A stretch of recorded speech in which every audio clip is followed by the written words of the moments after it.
Paul with your weekly update for November 2nd. There has been a lot of talk in Washington recently about senior citizens, mostly about how various healthcare reform models would help or hurt them. But there is another critical issue that has quietly devastated seniors financially over the last few decades. It concerns how the cost of living is calculated. How does the administration justify not giving a cost of living increase to Social Security recipients this year? According to the official Consumer Price Index calculation, life has gotten cheaper for the first time in decades. If the government can show statistically that the cost of living has gone down, not up, then they can make the case for not giving a cost of living increase to Social Security recipients. But does this match reality?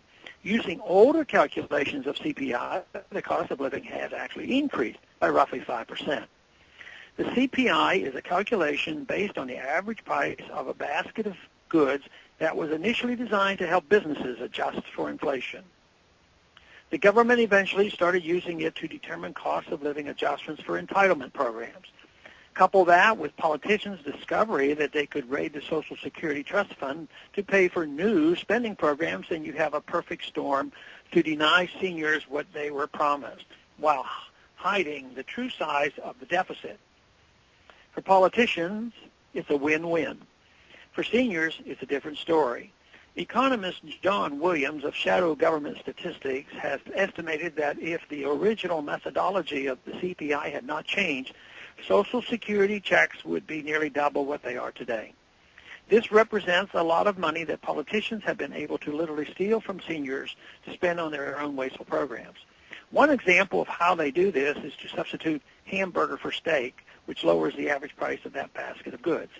But living on hamburger or maybe dog food instead of steaks does not represent a constant standard of living.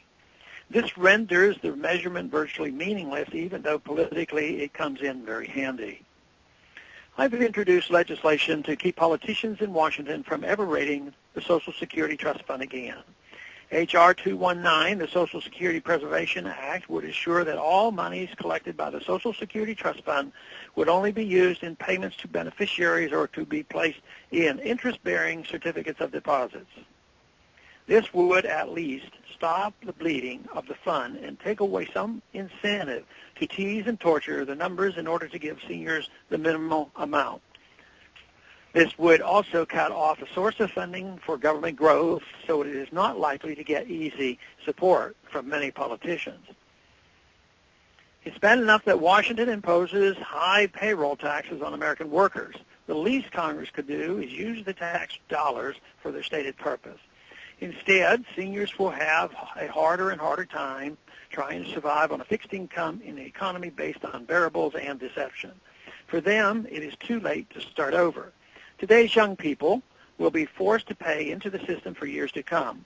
The first step towards solving the impending crisis facing Social Security is to stop politicians from raiding the trust fund and significantly cut federal government spending. Thanks for calling this update. A new update is placed on this number, 888-322-1414, every Monday. The written text can be found on my website, www.house.gov/Paul, under the heading Texas Straight Talk. Thanks for calling.